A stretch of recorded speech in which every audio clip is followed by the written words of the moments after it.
Assalamualaikum dan salam hormat. Saya Muhammad Azizi Rahim bersama anda dalam Berita Pagi Sarawak edisi Ahad 12 Disember. Projek tebatan banjir serta naik taraf sistem perparitan di Kota Samarahan yang menelan kos keseluruhan RM30 juta akan dipercepat pada tahun depan. Menteri Kanan Kejaraya Datuk Seri Fadilah Yusof berkata ia perlu dipercepat untuk mengatasi masalah banjir di kawasan itu. Jelasnya, projek itu melibatkan 3 kawasan yang seringkali dilanda banjir kilat iaitu kawasan perumahan Taman Uni Garden, Taman Samarindah dan kawasan Sekolah Kebangsaan Jalan Muara Tuang. Tambahnya, projek itu nanti akan melibatkan pewujudan kawasan limpahan air hujan dan projek pembesaran perparitan. Ada yang akan dilaksanakan first quarter, ada yang ditarget by third quarter. By August kata DID tadi lah. That is the target lah, projection. Based on the current kita nak cuba percepatkan. Beliau ditemui pemberita selepas taklimat rancangan Tebatan Banjir Sarawak, Kota Samarahan di Auditorium Jabatan Pengairan dan Saliran Sarawak di Kota Samarahan. Terdahulu, Datuk Seri Fadilah turut meninjau tapak yang sering dilanda banjir. Banjir paling teruk tahun lalu memusnahkan harta benda dan rumah-rumah penduduk di Taman Samarindah.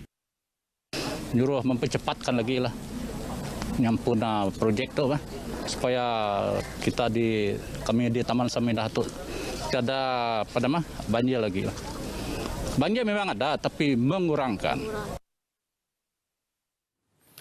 Sementara itu, Kementerian Perdagangan Dalam Negeri dan Hal Ehwal Pengguna KPDN HEP komited membantu pengguna melalui pelbagai inisiatif bersama rakan strategik yang lain antaranya menerusi program Segar Ed Mesra.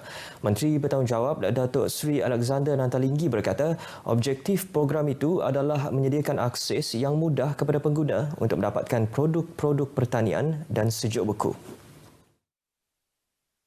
Didapati program ini adalah sambutan baik daripada kalangan pengguna dan sebagai orang Sarawak kali ini saya ucapkan terima kasih sekali lagi kepada Petronas kerana program ini dipeluaskan ke negeri Sarawak. Mungkin sebelum ini kita belum ada.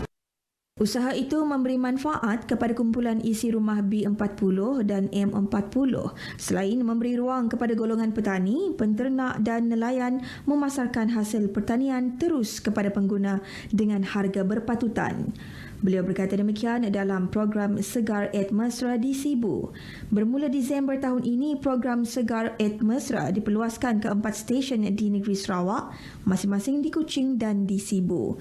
Ia juga akan dipeluaskan ke bahagian-bahagian lain di Sarawak secara berperingkat. Inisiatif berkenaan adalah hasil kerjasama KPDN HEP, Kementerian Pertanian dan Industri Makanan serta Petronas Dagangan Berhad. Manakala pembukaan sebuah galeri seni yang dinamakan Ayak Galeri di Pekan Siniawan Bau boleh menjadi satu lagi potensi tarikan pengunjung ke pekan berkenaan. Menteri Pelancongan Seni dan Budaya Datuk Seri Nancy Shukri berkata ini kerana galeri tersebut terletak di salah sebuah lot di deretan kedai lama dan ia sesuatu yang unik. Walaupun tempatnya kecil tetapi ia mampu untuk melahirkan produk seni dan budaya di sini. Mereka mempunyai, kalau pada malam-malam hari mereka ada night market di sini dan di sana ada sungai. Mereka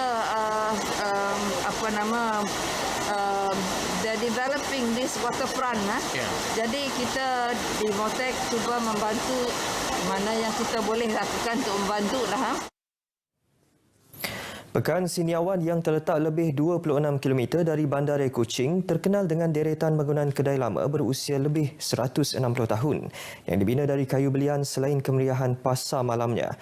Datuk Seri Nancy berkata demikian pada sidang media selepas merasmikan Ayak Galeri di Pekan Siniawan Bau. Dalam pada itu, beliau menggalakkan penduduk di Pekan Siniawan supaya memanfaatkan kemudahan media sosial untuk mempromosikan mengenai galeri tersebut termasuk pasar malam dan keunikan deretan bangunan kedai lama di pekan itu. Jelasnya, media sosial antara platform yang mempunyai pengaruh besar dalam menarik pengunjung untuk datang melawat. Saya akan membawa gelombang pembangunan kedua ke kawasan N21 Tebeduk jika diberi mandat. Itu komitmen calon muka baru N21 Tebeduk dari Gabungan Parti Sarawak GPS Dr. Simon Sinangbada untuk PRU DUN Sarawak ke-12 ini. Fokus terarah kepada pembangunan ekonomi penduduk memandangkan kemudahan jaringan jalan raya, bekalan air dan elektrik berjaya dilaksana ketika pentadbiran penyandang kerusi Dato' Amar Michael Maninjawong. Sebagai calon muka baharu, Dr. Simon komited membangunkan sektor pertanian sebagai tanaman komoditi. Dengan mengubah kaedah konvensional kepada kaedah pertanian moden, pendapatan penduduk dapat ditingkatkan. Sebagai anak jati Tebeduk, fokus lain adalah untuk membangunkan pendidikan anak-anak dan belia. Mengulas situasi PRU DUN Sarawak kali ini terutama melibatkan DUN Tebeduk, beliau menyifatkannya sebagai satu sejarah kerana menyaksikan pertandingan 5 penjuru. N21 Tebeduk menyaksikan pertandingan antara Dr. Simon dengan 4 calon dari Parti Keadilan Rakyat, Parti Rakyat Bersatu dan Parti Bumi Kenyalang serta seorang calon bebas. Sementara itu, Parti Bumi Kenyalang PBK di bahagian Bintulu menerusi sidang medianya berkata, selain kempen di media sosial, mereka turut bersandarkan kepada pemasangan bendera dan edaran disalah sebagai alat untuk menarik perhatian pengundi. 5 calon PBK akan bertanding di Bintulu melibatkan kerusi Dewan Undangan Negeri, DUN Jepak, Kakus, Samalaju, Kemena dan Tanjung Batu. Dalam perkembangan berkaitan memperkasa pendidikan dan pelancongan antara fokus utama yang akan diusahakan jika diberi mandat sulung pada 18 Disember ini. Calon muka baru Gabungan Parti Sarawak GPS di DUN N1 Opar, Billy Sujang memaklumkan bidang pendidikan seperti teknikal dan latihan vokasional TVET diyakini mampu mengubah ekonomi penduduk luar bandar. DUN Opar mempunyai banyak tempat-tempat menarik untuk dibangunkan sebagai produk pelancongan. Di mana sekali lagi saya tegaskan di sini, saya ingin merubah suasana tahap pendidikan di kalangan masyarakat di luar bandar. Kerana di situ saya lihat itu satu keperluan untuk mengubah daya pemikiran, mengubah dari aspek ekonomi, dan pelbagai lagi yang boleh menjamin ke arah masa depan yang lebih cemerlang. Sementara itu, calon dari Parti Sedar Rakyat Sarawak Sedar, Bayang Terun, yang juga bertanding di N1 Opar nekat mahu membantu masyarakat mendapatkan geran tanah masing-masing jika terpilih mewakili rakyat. Kalau saya dipilih dalam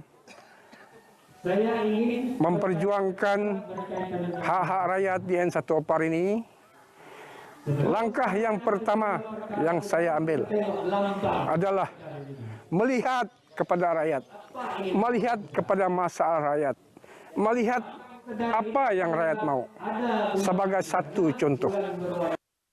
Kerusi Dewan Undangan Negeri N1 Opar bakal menyaksikan pertandingan 6 penjuru antara GPS, Parti Bangsa Dayak Sarawak Baru, PBDSB, Parti Keadilan Rakyat PKR, Parti Sarawak Bersatu PSB, Parti Bumi Kenyalang PBK dan Parti Sedar. Meskipun perlu mendekati pengundi, prosedur operasi standard SOP perlu jadi keutamaan. Bagi calon GPS DUN Tasik Biru, Dato' Henry Heriginep, mengurangkan kehadiran fizikal dalam aktiviti kempen menjadi pendekatan yang lebih selamat.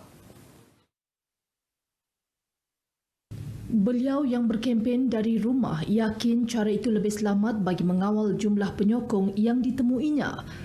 Baginya, apa yang lebih penting adalah meningkatkan kemampuan rakyat selepas pilihan raya. Datuk Henry mengambil contoh pembinaan jambatan besi Buso Musi yang siap pada Mac lepas.